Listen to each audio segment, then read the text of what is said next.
Can you even recall the Las Vegas that was once a paradise for the common person? A place of impossibly cheap rooms, legendary 99-cent shrimp cocktails, and the simple luxury of free parking? It was a promise of royalty on a working-class budget, but that promise has been utterly obliterated. Today, the average traveler stumbles down the strip in a state of shock, assaulted by the reality of $32 burgers, $22 cocktails, and extortionate $50 Uber rides. The casino floors are ghost towns, eerily half-empty, while just steps away, opulent malls gleaming with Prada and Dior serve a new, untouchable elite. A heartbreaking whisper is spreading among middle-class visitors. Vegas has priced us out. But make no mistake, this isn't the death of Sin City. It's a sinister transformation. Brace yourself, because the truth behind this seismic shift is a gut punch. We're witnessing the calculated execution of the affordable Vegas dream, a dream built on one simple promise that for decades defined this city. That promise was affordable indulgence for all. It didn't matter if you were a factory worker from Ohio or a long-haul trucker from Canada. This city welcomed you. With just a few $100 scraped together, you could buy a weekend of pure glamour, thrilling games, and an escape from reality. But dare to step into the Vegas of today, and you'll find that promise has been shattered into a million expensive pieces. Consider the Park MGM, supposedly one of the Strip's more budget-friendly options. They'll lure you in with a weekday room rate of a mere $39. A steal, you think? It's a trap. You have to look closer. Suddenly, a mandatory resort fee ambushes you for another $50 a night, more than the cost of the room itself. And God forbid you want a refrigerator to store your own water, that's another shakedown. A single can of Coke will set you back $5. A plate of chicken wings? $19. 2 vodka Red Bulls? Nearly $40. It's so predatory that visitors are now forced to use trash cans as makeshift coolers, because the in-room fridges are held hostage behind a paywall. A city that once felt generous and welcoming now feels like it's designed to bleed you dry, one nickel and dime at a time. And the food? Don't even dream of the legendary 99-cent shrimp cocktail or the $9.99 buffets. Those sacred symbols of Vegas value are now ancient history. Today, a simple breakfast will cost you a staggering $50. A single cheeseburger? $32. They're even charging for tap water at some bars, disguising it as soda water on the bill. $13.50 for 2 glasses. For the average family, this is no longer a vacation. It's a meticulously planned financial ambush, and the fallout is undeniable. Tourism has plummeted by more than 10% this year, the most catastrophic drop since the Great Recession. Loyal, long-time visitors are leaving in droves, vowing we'll probably never come back again. And you can hear the finality in their voices. When you make people feel cheated instead of cherished, they don't come back. So who is left to fill the void? The Strip isn't deserted, it's become dangerously selective. The new landscape glitters with the logos of Dior and Bulgari, where a single outfit costs thousands of dollars. Elite restaurants brazenly display $400 caviar and $300 wine lists. No, Vegas hasn't died. It has callously pivoted to exclusively court the super rich, casting its average visitors aside like trash. And this forces us to ask a terrifying question. If Sin City is no longer for everyone, what is this new soulless creature it's becoming? The answer isn't just in the predatory pricing. It's in the chilling atmosphere of exclusivity that is insidiously creeping across the Strip. Empty casinos, yet astronomical prices. Just picture the scene.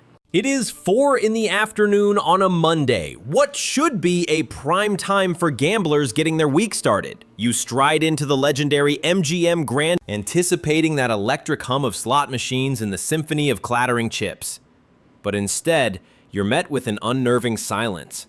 You see row after desolate row of empty tables, bored dealers staring into space, and cocktail waitresses aimlessly wandering with no orders to fill. Venture across the Strip to the Bellagio, and the grim reality repeats itself. It's the exact same story. Entire vast sections of the casino floor look utterly deserted. So why this deafening silence in the casinos when the strip itself still has people on it? The answer is as simple as it is painful. The crushing costs have terrified the middle-class gambler into extinction. In a bygone era, you could find a $3 blackjack table at the Imperial Palace, and complimentary buffets were a reward just for playing. But those days, those simple perks are gone forever. Now, the absolute minimum for a hand of blackjack is often $25 or even $50. The exclusive high roller rooms sit vacant not because people have lost the desire to gamble, but because almost no one can afford to risk hundreds, let alone thousands, on a single turn of a card. The entire vibe of the city has been poisoned. Longtime visitors describe it as sterile and subdued. Vanished is the wild, spontaneous energy fueled by cheap drinks and roaring, packed craps tables. In its place, you find small, quiet clusters of wealthy tourists, many of them clutching shopping bags from Prada and Louis Vuitton, merely strolling through the casino as if it were a museum, never once touching a slot machine.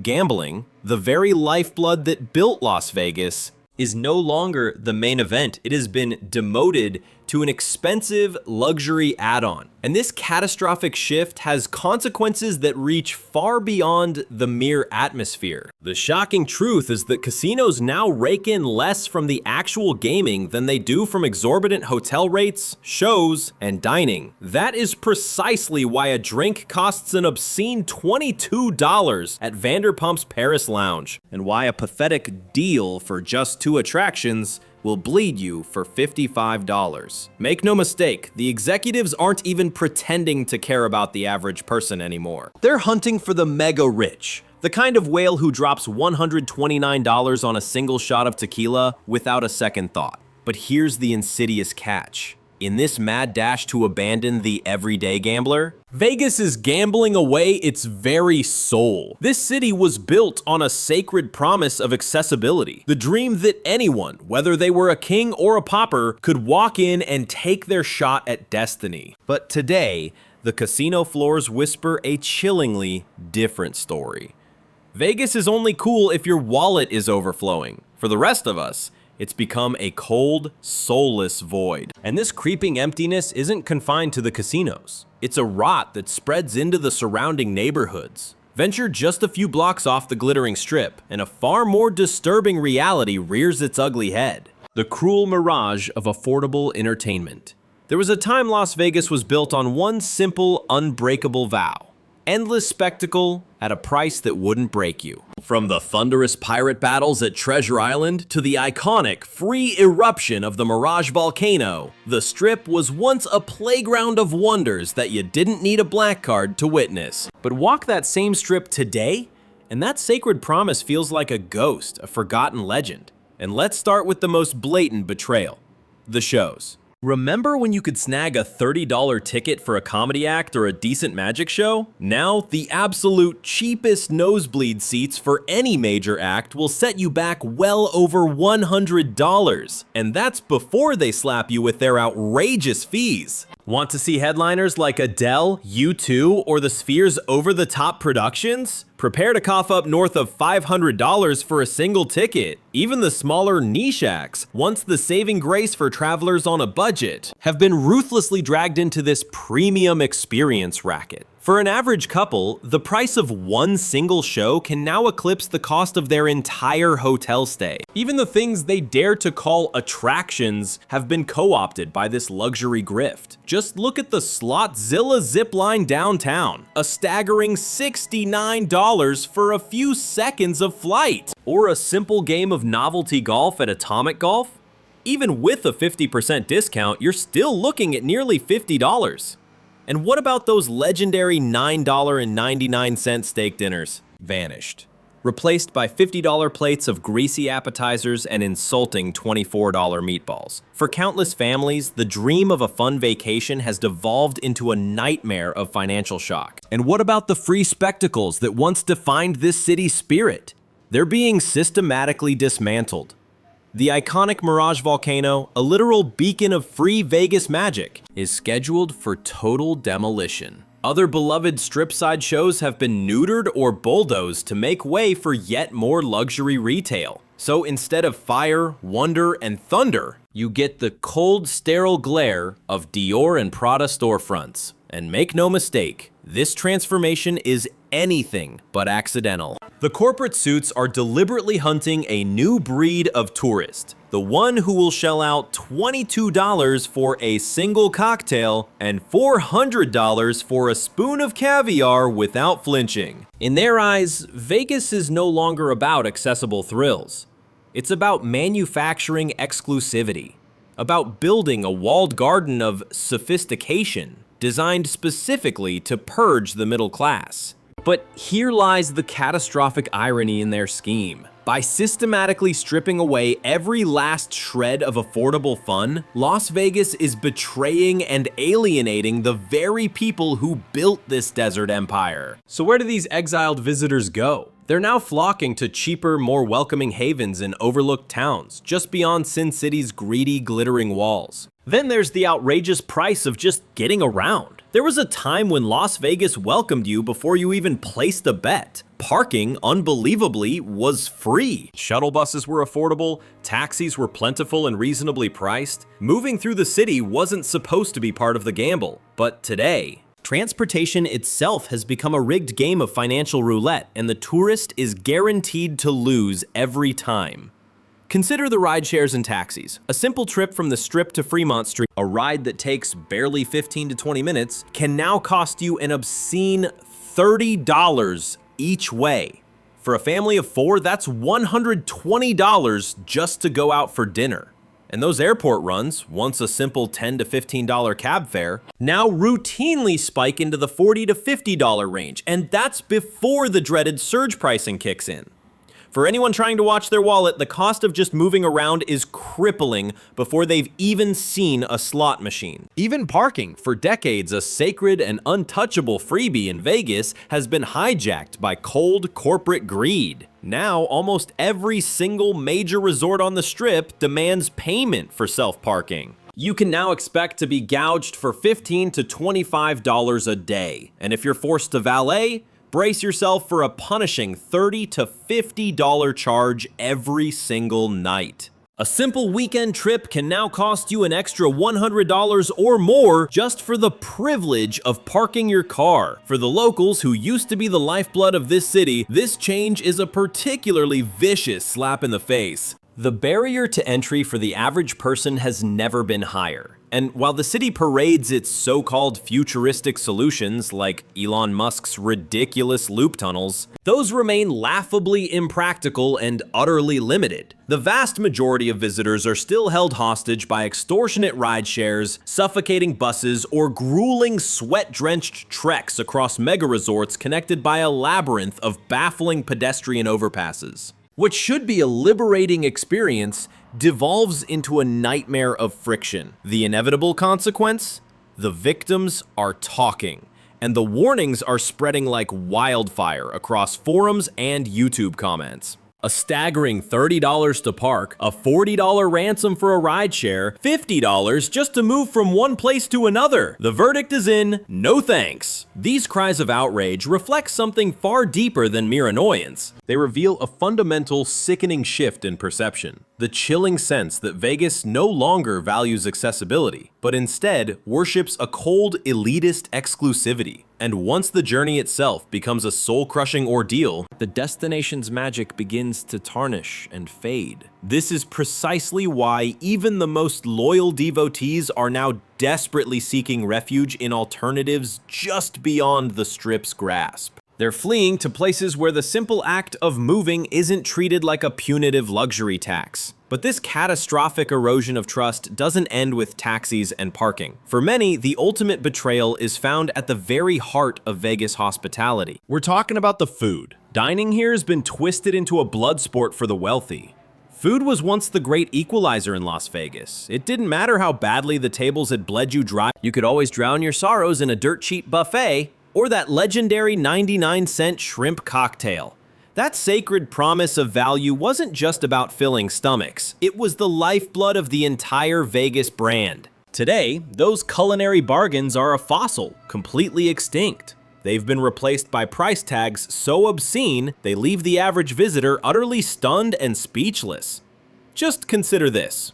A basic breakfast for 2 people at a strip resort will effortlessly soar past $50. This isn't steak and champagne. This is just eggs, toast, and coffee. A single cheeseburger? $32. A handful of chicken wings? $19 for a measly 6 pieces. A tiny cup of fruit will set you back $7. Even soda water, once as free as the desert air, is now billed at a shocking $13.50 for 2 glasses. Guests who once marveled at Vegas's generosity now just shake their heads in disbelief at what can only be described as relentless predatory gouging. The legendary buffets, those iconic crowd pleasers, have also been systematically gutted. Where you once paid $9.99 for an endless supply of prime rib, today's pathetic offerings often command $50 to $70 per person. That means a family of 4 can be bled for nearly $300 on a single, supposedly casual meal. The entire cherished concept of value, but the focus has shifted so violently upscale it's unrecognizable. Think celebrity chef shrines demanding $400 caviar, boasting $300 wine lists, and having the audacity to charge $30 for a plate of penny pasta. The culinary scene, once a wonderfully quirky blend of cheap and cheerful, now caters almost exclusively to the mega-rich and vapid Instagram influencers. For ordinary travelers, this isn't about indulgence anymore. It's a grim game of financial survival. Countless visitors now confess to smuggling snacks in from Walgreens, or even skipping meals entirely just to absorb the crushing resort fees and ticket prices. But the real catastrophe here isn't just the sticker shock. It's the complete and utter annihilation of trust. Vegas forged an empire of loyalty by making everyone feel like a winner, even when they were just standing in the buffet line. Now, far too many leave with the bitter, sour taste of being ruthlessly squeezed for every. That betrayal is absolutely devastating. But here is the truly, without that crucial, what about your personal safety? The cracks are now appearing in a way that strikes at a much deeper, more primal fear. We're talking about safety and the chilling disappearance of the middle-class crowd. Vegas has always walked a fine line, an edgy thrill that was part of the fun. The neon-drenched chaos was supposed to feel exhilarating, not genuinely threatening. That delicate balance is catastrophically slipping. As the city shamelessly pivots to court only the wealthiest patrons, longtime visitors are noticing a gaping hole in the city's soul. It's the absence of the middle-class crowd. The very people who once flooded the sidewalks, packed the buffets, and transformed the strip into a magnificent carnival of shared excess. And in their absence, the atmosphere has become palpably less safe, far less welcoming, and, to be brutally honest, profoundly less fun. Dare to wander just a few blocks off the glittering strip, and the ugly truth becomes terrifyingly obvious. A desolate landscape of empty strip malls, boarded-up storefronts, and ghost town casinos paints a grim, dystopian picture. You see security guards armed with heavy weapons standing watch outside gas stations, a chilling omen. Vast encampments of the unhoused, though carefully swept out of the pristine tourist zones, are now spreading like a blight into the surrounding neighborhoods. Even loyal fans will tell you Vegas feels sketchier now. A polished, sterile facade on the strip, but dangerously fragile and rotten just beneath that glittering surface. Even inside the supposed sanctuary of the casinos, the entire vibe is shifting for the worse. Where blackjack tables once buzzed with the energy of $3 bets and free-flowing drinks, you now find desolate, sparsely populated pits demanding terrifyingly high buy-ins. But this void, this missing soul, isn't just a financial black hole. It's a human one. We're talking about Middle America, the bus tours, the snowbirds. The lifeblood of this city, the weekend warriors, are being driven away, bled dry by outrageous resort fees, grotesquely inflated food costs, and crippling transport prices. What's left is a sterile playground for the wealthy, quieter, more insulated, and utterly detached. The strip now feels polished but soulless, and when the everyday people vanish, a terrifying vacuum emerges, Fewer eyes on the street create desolate, empty sidewalks in the dead of night, giving crime the shadows it needs to flourish. You hear the whispers now. Tourists trading horror stories of being hustled, of pockets being picked, of that chilling unease that crawls up your spine when walking between the cold corporate mega resorts after dark. And while the city's officials will debate the crime statistics until they're blue in the face, in the world of tourism, perception is the only reality that matters. If visitors feel like prey, if they sense the vibrant soul of Vegas has been surgically replaced by cold corporate greed, they won't return. And here's the sickening irony. In their desperate chase for high rollers, Vegas is catastrophically alienating the very people who gave this city its pulse, its life, its laughter. A playground without children isn't a playground. It's just a collection of cold, empty steel. And as the joy bleeds away, another, more insidious enemy silently closes in. The desert itself, once a backdrop, is now a relentless adversary, imposing a brutal climate tax on all who dare to visit. For decades, Las Vegas sold a fantasy, the desert as an exotic paradise. Endless sunshine, balmy nights, decadent pool parties in the dead of winter. But that fantasy is curdling into a nightmare, because that same desert is no longer a perk, it's a punishment. Crushing heat, skyrocketing utility costs, and a terrifying water crisis are imposing a silent, suffocating climate tax on the entire Vegas experience. And it's a tax the middle class simply cannot afford to pay. Let's start with the oppressive heat. Summers now routinely shatter records, soaring past 110 degrees Fahrenheit. That's 43 degrees Celsius. With nights so hot, they barely drop below a suffocating 90 degrees. That iconic walk down the strip? It's no longer fun, it's a desperate, grueling exercise in survival. You see visitors sprinting from one air-conditioned sanctuary to another just to escape the tyrannical sun. That carefree, wandering spirit? It's dead. And then, the financial gut punch of the hidden costs begins. The power bills to keep these glass monstrosities cool in the desert are astronomical, as the air conditioning runs without end. And who do you think is forced to foot that bill? You are. It's buried in those predatory resort fees and jacked up room rates. Even the simple act of keeping a drink cold is now a luxury you have to pay for. Don't forget, these hotels now have the audacity to charge you for a refrigerator. In this new Vegas, staying cool isn't a basic comfort, it's an upcharge. And the crisis deepens with water scarcity. Nevada's dwindling share of the Colorado River has triggered desperate conservation measures, which in turn drives up the cost of everything from maintaining a patch of grass to filling a swimming pool. Yet the hotels shamelessly flaunt their decadent fountains and sprawling pools. But make no mistake, behind the shimmering facade, the accounting is ruthless. Those costs don't just vanish, they're cynically baked into your $22 cocktails and your $50 buffet breakfast. This desert inferno is also a powerful lens, magnifying the grotesque inequality. The wealthy retreat into their private cabanas, their climate-controlled lounges, their exclusive luxury spas. Meanwhile, the average tourist is left to battle the elements, baking in long taxi queues or trudging blocks under a blistering sun just to avoid predatory rideshare surges. The chasm between the haves and have-nots isn't just financial anymore. It's brutally physical. Las Vegas is becoming a place you literally cannot endure without the money to shield yourself from the hostile environment, and the long-term forecast is terrifying. Climate models are screaming warnings of even more scorching summers and catastrophic water shortages. The Las Vegas that once promised affordable comfort in the desert now demands a king's ransom just for the privilege of existing within its walls. For the average American family, it's one crushing surcharge too many. But the climate isn't the only force twisting Vegas into something unrecognizable. The city's very economic foundation is beginning to crumble, and when your entire world is built on the fragile sands of tourism, the cracks don't just appear. They spiderweb through everything, faster than you can possibly imagine. Let's talk about the fragile, rotting economy behind all that glittering facade. Beneath the neon lie, Las Vegas has always been a one-trick pony, and that trick is tourism. The Strip isn't just a street of entertainment, it is the city's singular, vulnerable lifeline.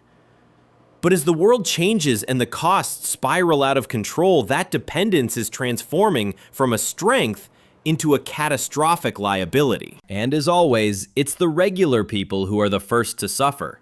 The tourism numbers tell a horrifying story.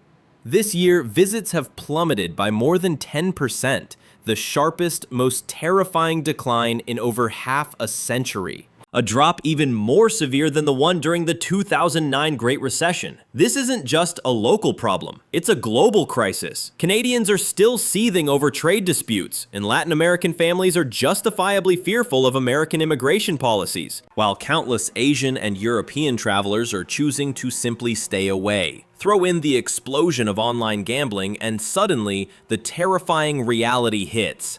Las Vegas is no longer the undisputed king of the game. It's become just another overpriced trap, a blatant cash grab disguised as an option. And this exodus of visitors is a direct collision course with an economy dangerously dependent on hospitality. When the casinos slash their workforce, when restaurants become ghost towns midweek, when conventions dry up, the shockwaves are felt everywhere. The very lifeblood of the city, the rideshare drivers, the hotel staff, the small family-owned businesses just off the strip, they're all being crushed.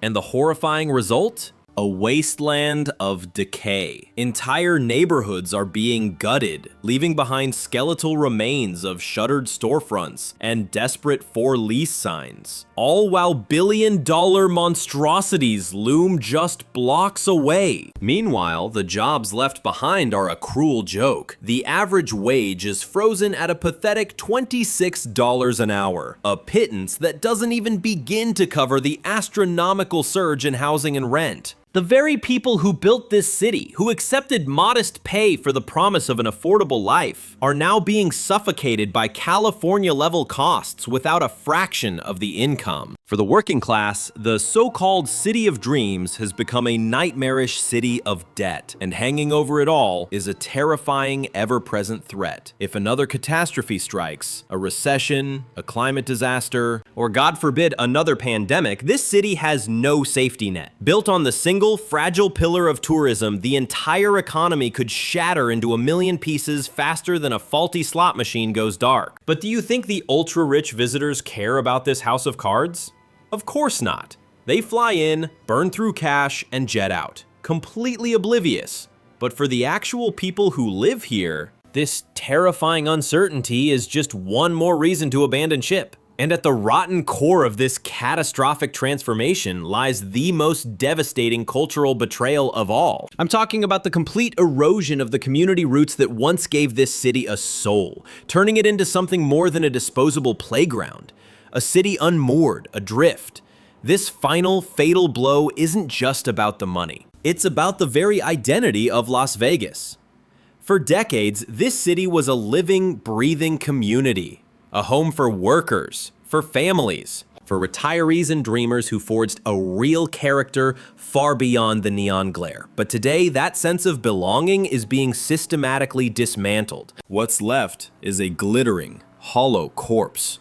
And if you dare to look beneath the surface, the reason is chillingly clear.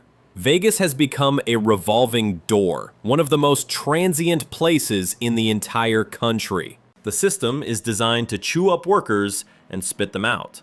They're lured in by hospitality jobs, burned out by brutal hours and insulting pay, and forced to flee. Meanwhile, faceless investors snatch up properties, leaving them to rot as empty husks or soulless short-term rentals. The consequences are devastating. Neighborhoods that once thrived with the sound of block parties and school events now feel like transient camps, filled with people who have one foot out the door. This profound lack of stability spreads like a cancer. Without the bedrock of community, schools are left to crumble, starved of consistent funding and support. How can you fight crime when your neighbors are strangers? How can a small business survive without a loyal local following? It's a downward spiral. And when the cost of living becomes unbearable, the sky-high rents, the parasitic resort fees, the insane grocery prices, locals don't have the energy to fight back.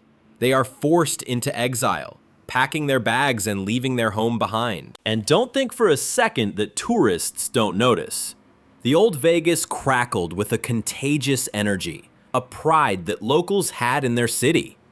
Today, that energy is gone, replaced by a deafening silence. Visitors now speak of a bizarre emptiness on the Strip, a sea of faces without a single spark of joy. You see zombies trudging between mega resorts, clutching their luxury bags. But the laughter is gone. That feeling of spontaneous celebration, that sense that we were all part of some grand, chaotic adventure, it's been utterly extinguished. What's left feels corporate, sterile, and chillingly cold. This soulless void might not register with the one-percenters who parachute in for their gilded weekends of gourmet meals and designer shopping, but for the rest of us, it poisons the entire experience. This isn't an escape for the masses anymore. It's a walled garden for the global elite. And that is the ultimate heartbreaking tragedy. The city didn't just lose its cheap buffets and free parking. It lost its very soul. So, there's your grim reality. Vegas isn't dead, but it's been grotesquely transformed. And unless you're dripping with money, this city has become hostile territory, a place utterly devoid of fun. I believe with every fiber of my being that the true soul of Sin City belongs to the everyday person, the average visitor. And until they are welcomed back, the magic will continue to bleed out until nothing is left. But what do you think? Is there any hope left? Sound off below.